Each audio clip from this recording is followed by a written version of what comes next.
Antes de dizer como eles chegaram aqui, eu quero dar uma alusão para que vocês possam compreender quem foi e quem é Zamaniel, tá?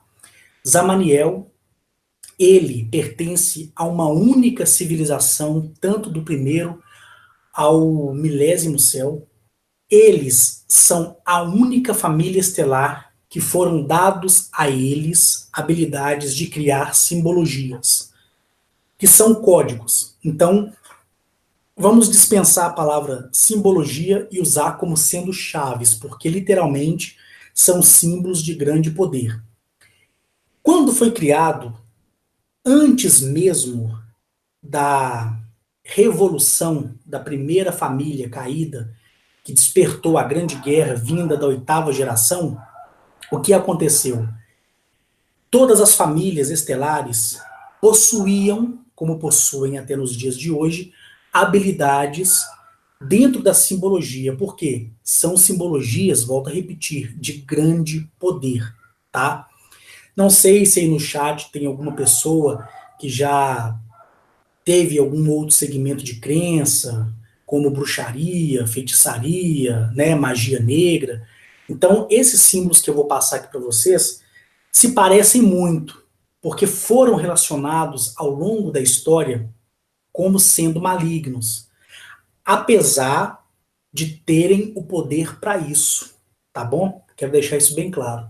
Então, Zamaniel, a família de Zamaniel, pertencente ao seu planeta, eles são os únicos em toda a criação que podem criar simbologias, que são essas chaves, certo? Chaves de conhecimento, chaves de abertura de portais dimensionais, chaves de restauração, junto com uma outra família estelar que tem o poder, né, dentro do eixo da palavra.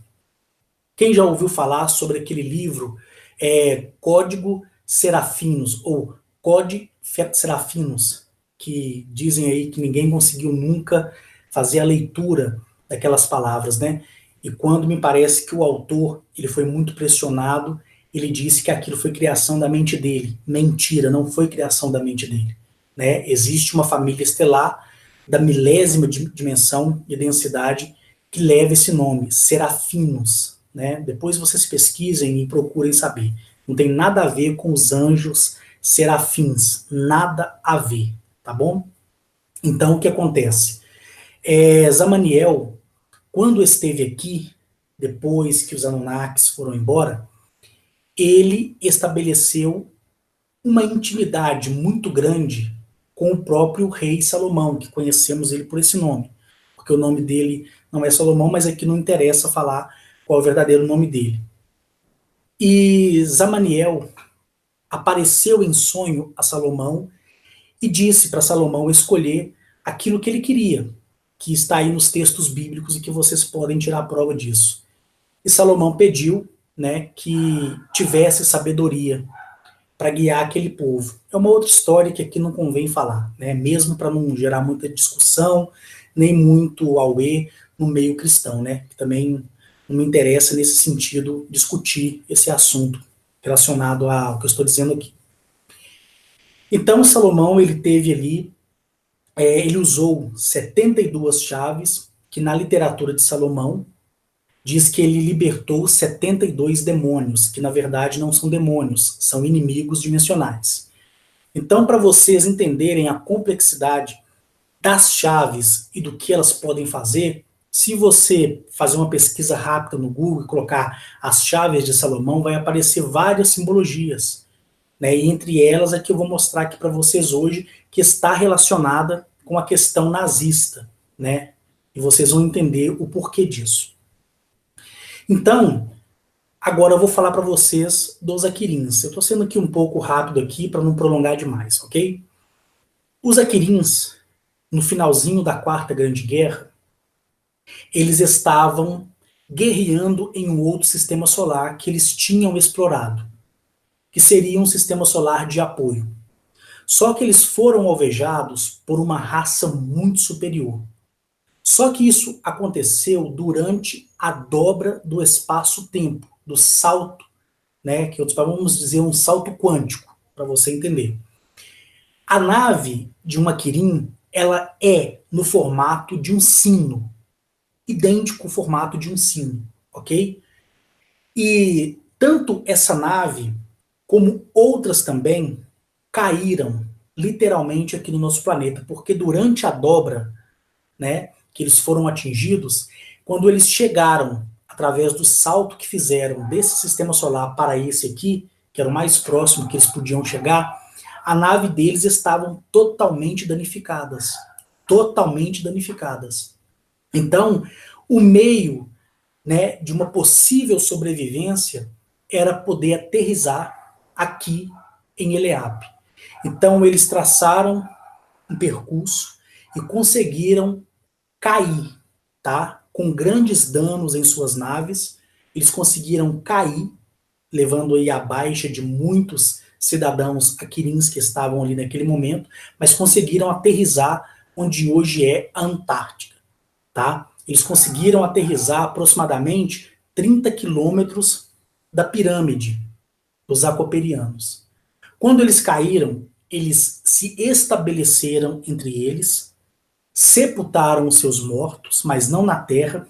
A forma de sepultamento é uma forma de cremação totalmente diferente, porque cada família estelar tem a sua crença baseada na sua cultura primordial, né? Cada um tem a sua cultura, mas que não tem nada a ver com um único Deus, nem com um único Salvador, nada disso. É uma cultura de integridade, né? É uma norma, é uma lei, é uma constituição que cada planeta tem para si, respeitando as diretrizes da lei Asto. Então eles, né, dentro da sua cultura, dentro da crença que eles têm nas suas lideranças, eles destruíram todos os corpos que sofreram baixa e tiraram algumas outras naves menores que ainda estavam no funcionamento, mas que seria impossível essas naves chegarem, né? Chegarem ao sistema solar deles. Era impossível, porque essas naves não foram feitas para fazer o salto para o sistema solar.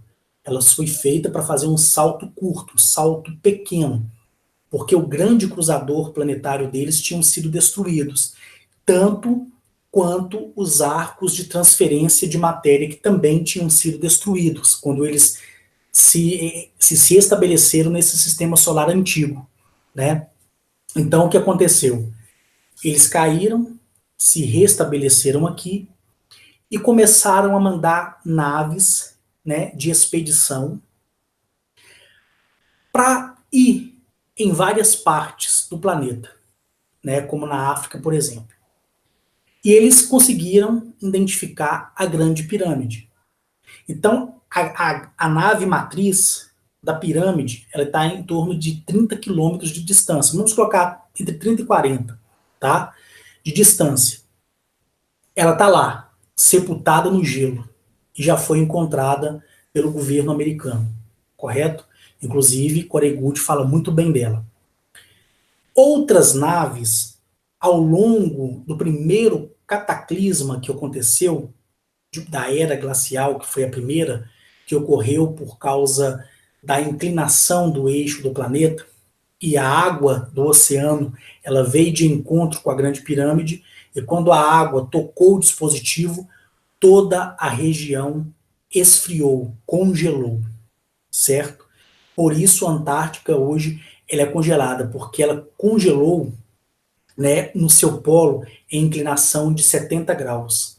E esse peso do gelo, que agora está derretendo, não por causa da alteração do clima, nada disso, mas se você acredita nisso, tudo bem. O eixo da Terra está se restabelecendo, por isso os governos estão preocupados, porque tudo ali vai ser revelado. Para deixar algo mais claro ainda, me diga uma coisa, por que, né, que não se pode fazer uma expedição para a Antártida? É só porque lá é frio? Não. É porque lá existe um segredo muito grande. Que não é esse que eu estou dizendo para você, mas que você encontra aí, cada um falando do seu modo, né? Cada um tem ali o conhecimento. Uns falam através de pesquisas eu falo através daquilo que eu vi, daquilo que eu testemunhei, né? Então vamos lá. Eles estabeleceram ao redor dessa cidade, certo? Esses aquirins, eles também têm a mesma altura de um Hayazin, que vai de 4,5 metros a 5,5 metros de altura. São gigantes, literalmente, né? E eles, quando viram os Hayazins, mas porém não tinham conhecimento de quem eram, acharam que eram homens que estavam em desenvolvimento, eles, através de uma tecnologia do eixo do lapso temporal, eles conseguiram ver, como se fosse um déjà vu, tá? O que aconteceu. Porém, as imagens vieram a eles de forma picada, porque os seus melhores equipamentos estavam todos danificados com a queda. Então, eles estavam recuperando de pouco a pouco tanto a tecnologia armamentista como a tecnologia clínica, né, de apoio médico avançado, certo? Então, eles estavam se restabelecendo. E ali, eles estabeleceram, né, um laço maior com os Hayazins. E aí, eles também começaram a mesclar o seu sangue, certo? Junto com o sangue dos Hayazins. Isso no decorrer de 15 anos depois deles terem estabelecido. Falo 15 anos dentro do tempo do nosso tempo, ok? E ali eles aproveitaram o complexo da cidadela construída ao redor da Grande Pirâmide. Eles viram quem construiu essa grande pirâmide no lapso temporal do passado, e eles viram que ali dentro tem uma tecnologia inigualável, muito avançada, que seria uma peça fundamental para eles estabelecerem como fonte de energia para suas naves, unificando-as para que assim as suas naves pudessem ir explorar outros mundos e procurar outros recursos. Só que ninguém conseguia entrar na Grande Pirâmide, porque a chave codificada, que é uma chave de Zamaniel, que foi dada aos acoperianos, e os acoperianos passaram para a primeira liderança dos Hayazins, esse Hayazin já sabia o que tinha feito. E quando ele morreu, após a mescla para uma raça antiga de réptil, foi passando de geração em geração a história contada. Então, quando os Aquilins chegaram ali, os Hayazins, eles não tinham mais 4 metros, eles estavam definhando para 3, 2,5, 1,90 e pararam aí nessa altura, entendeu? Então agora os Aquilins é que eram gigantes sob os Hayazins, para que você possa entender o lapso dessa história, porque a história, gente, ela é muito grande, muito detalhada, mas o tempo não vai permitir, tá? Então ali, depois de tudo isso feito, né, o Hayazin primordial, que é o primeiro, que era constituído liderança quando recepcionaram os acoperianos, a ele foi dado o segmento do código. E ele morreu com esse código. Mas, tá? O código foi criado através de uma imagem, de um símbolo, como se fosse uma moeda, um brasão, melhor dizendo. E os Aquirins, tendo conhecimento também das chaves de Zamaniel, porque são chaves compartilhadas com todas as civilizações, tanto as que caíram quanto as que não caíram, todas têm o mesmo conhecimento sobre a chave. Só que, para os caídos, depois da Quarta Grande Guerra, não foi mais permitido. Por quê? A Criadora e o Criador estabeleceu um código, tá? Que eu não vou mencionar aqui porque vocês não vão entender também. Mas esse código, quando acionado por base dessas chaves, aí que vocês vão entender como surgiu o nazismo, tá? Não estou fugindo da história, porque tudo tem que ser um porquê e um porém. Quando raças antigas acionavam essas chaves, fundia-se na centelha e eles eram destruídos instantaneamente, tá? Só que antes disso, antes de a criadora estabelecer isso, porque ela sabia, né, e o criador também sabia que eles poderiam usar para uma coisa maligna, muito pior, principalmente os caídos da milésima dimensão e densidade, ela optou por codificar dentro da centelha divina de cada um deles. Então, quando uma raça caída tentava usar as simbologias de Zamaniel e as chaves para prejudicar um corpo planetário, um sistema solar, ou aquela vida, né? Aí vocês vão entender por que Hitler era tão persuasivo assim, e vocês vão ficar impressionados com tudo isso. Ela optou por unificar as chaves com a centelha, tá? Então, aí parou-se, estagnou-se tudo. Hoje, para você fazer uso das chaves, eu, por exemplo, Zamaniel me concedeu 7.023 chaves. Eu já fiz o uso de muitas delas, né? Em uma pedra, em uma árvore, na água, e para qualquer pessoa que estivesse ao meu redor ia falar assim, poxa, isso aí é mágica, isso aí é feitiço, mas não é. É muito sério, né? Muito sério mesmo. Então os Aquirins viram essa chave, conheceram essa chave, sabia que pertencia aos que habitam em Alaner, e eles olharam, mas não podiam usar a chave, por quê? Tem a chave que é fechadura, e tem a chave que é a chave. É uma unificação. Tem chaves de combinação que é necessária 10 até 500 chaves para se ter um resultado imediato. É uma coisa assim incrível.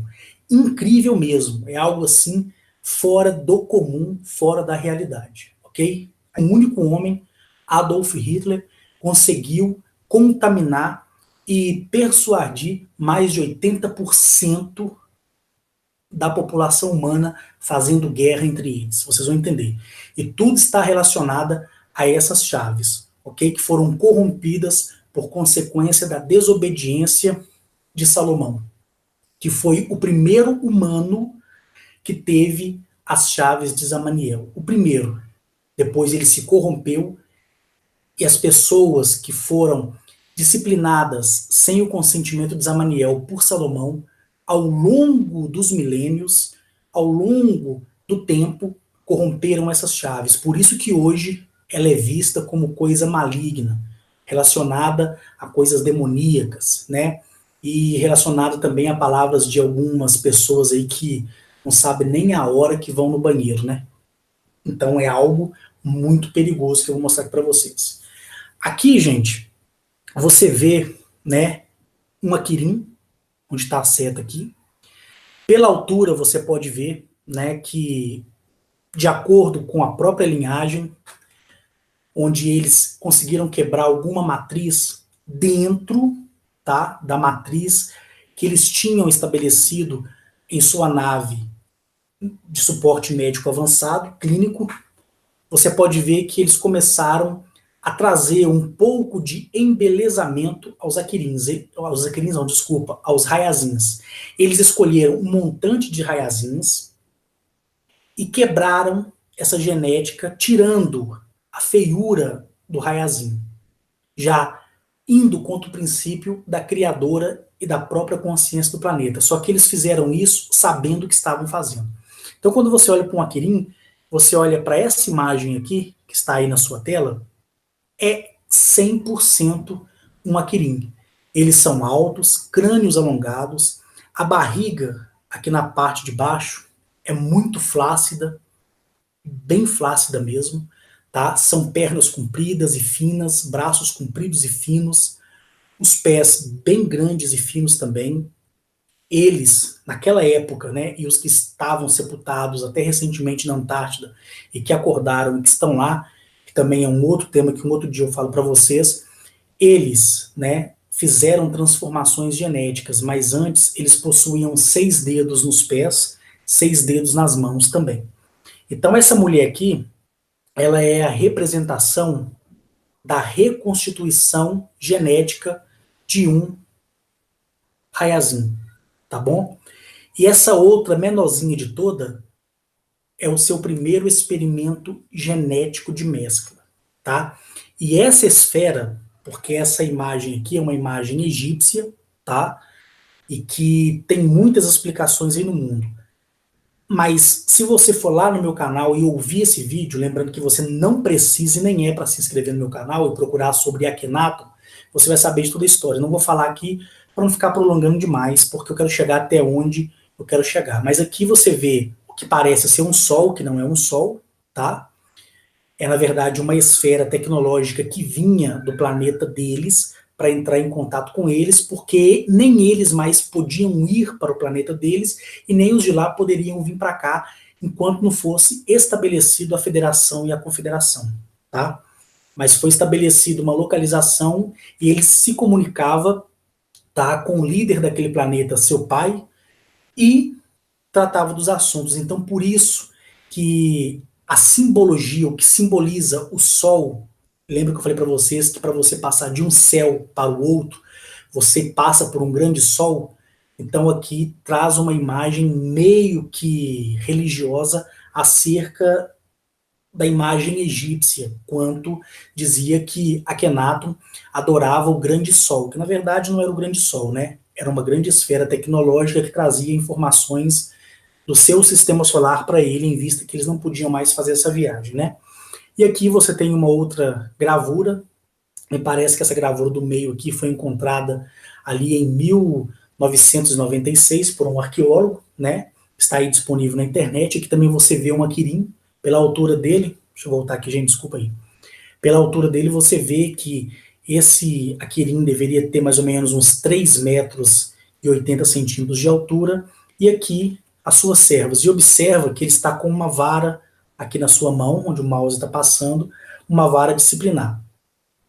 Na terceira e última figura, você vê aí, né, uma aquiriana também, né, que tomou para si um dos seus criados e o alimenta, né? Então você vê que ela está sentada, ele deveria ter aproximadamente 1,80 m, 1,85 m, e em pé ele bate, né, no ombro dessa aquiriana. Então ela está sentada, imagine ela em pé. Ela vai ter aí os seus 4,5 m ou 4,80 m de altura. É algo assim formidável, incrível, tá? Que tá aí para você só como uma alusão. Para que vocês entendam mesmo, mas as gravuras são egípcias mesmo, né? Que retrata ali os Aquirins. Aqui, pessoal, é onde começa a questão do que aconteceu sobre o nazismo. O que eu falei para vocês, tá? Que nenhuma raça hostil caída ela podia usar a simbologia de Zamaniel, correto? Eu falo de Zamaniel como referência à sua civilização. Mas ele também cria simbologia, e são infinitas.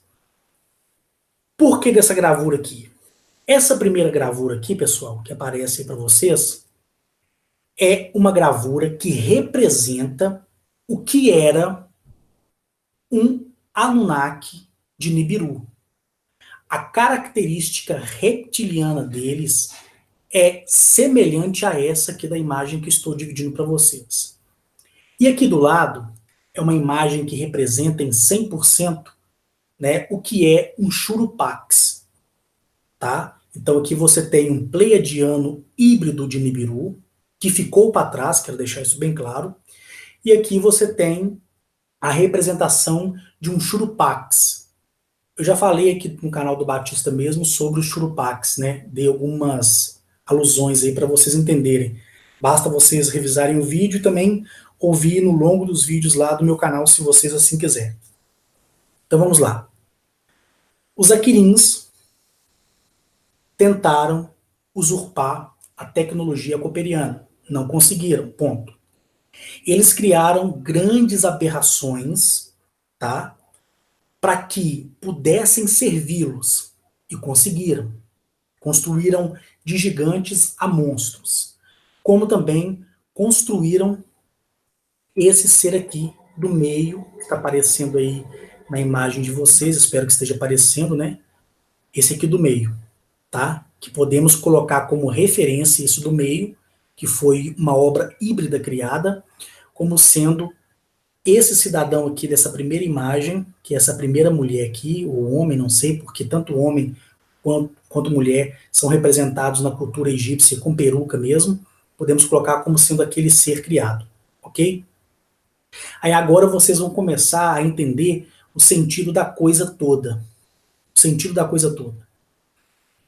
Os acoperianos, quando voltaram aqui, na segunda vez, antes dos aquirinos terem caído, eu quero refrisar isso aqui, eles deixaram aqui para o líder dos aquirins, dos raiazins, desculpa, que não tinha morrido ainda, lembrando que o ciclo de vida de cada raiazin era de 1500 anos. Depois, quando eles caíam ao solo e morriam, eles não fediam, porque a dieta deles era por base de folha e frutos. Nem peixe eles comiam.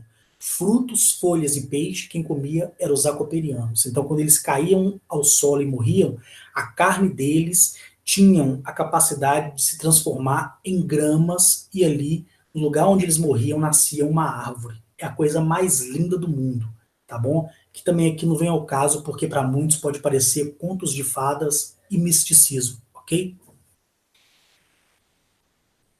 Attilio modelou 13 crânios de cristal. É onde entra os mistérios dos crânios de cristal, que eu vou falar no próximo Hangout. Dando a localização, tá? Através de compartilhamento de tela, que vocês vão ficar admirados em relação a isso. Como também vou falar de algumas naves que estão enterradas e foram descobertas, e outras que não foram descobertas, e quem tiver aí dinheiro e quiser numa expedição, nos lugares que eu indicar, vá. Que fique aberto ao público, tá? E não é engano a ninguém. Bom, Attilio, na segunda vinda, trouxe os 13 crânios de cristal e deu a liderança dos Raiazins. Eles espalharam esses crânios, tá? Onde hoje é a África e na Antártida. Tanto é que um dos crânios de cristal, que inclusive me parece que está no Museu Americano ou inglês, não me recordo bem, foi encontrado na África, tá? Outro foi encontrado nos Estados Unidos. Mas aí você vai falar assim, poxa, Carlos, mas você disse que a América não tinha subido à superfície. Ela não existia, realmente não existia. Tá? Mas na antiguidade, quando alguns encontraram esses crânios, distribuíram ele ao mundo inteiro, baseado na origem dos próprios Raiazins e na origem dos próprios acoperianos, porque a história, gente, ela é antiga, muito antiga. Ela ultrapassa há 2 bilhões de anos atrás. É algo extraordinário, vocês não têm noção em relação a isso. É algo muito grandioso mesmo, ok? Attilio foi embora, caiu aqui os Aquirins, novamente revisando. Estabeleceram nas cidades construídas pelos acoperianos deixadas aos Raiazins. Escolheram alguns Raiazins para que pudessem fazer parte da realeza, sendo aqueles Raiazins que não tinham chegado à definhagem, ou seja, ainda permanecia neles alguma beleza. Aí eles recodificaram eles novamente, e a prole que nascia daqueles recodificados nascia com uma beleza um pouco mais superior do que aquele que foi capturado. Capturado, em outras palavras, para você entender. Os outros foram deixados ali na parte do continente africano mesmo, certo? Fizeram a mesclagem, criaram várias outras raças, mesclando biologia, DNA humano com DNA animal e criando algumas aberrações, tá?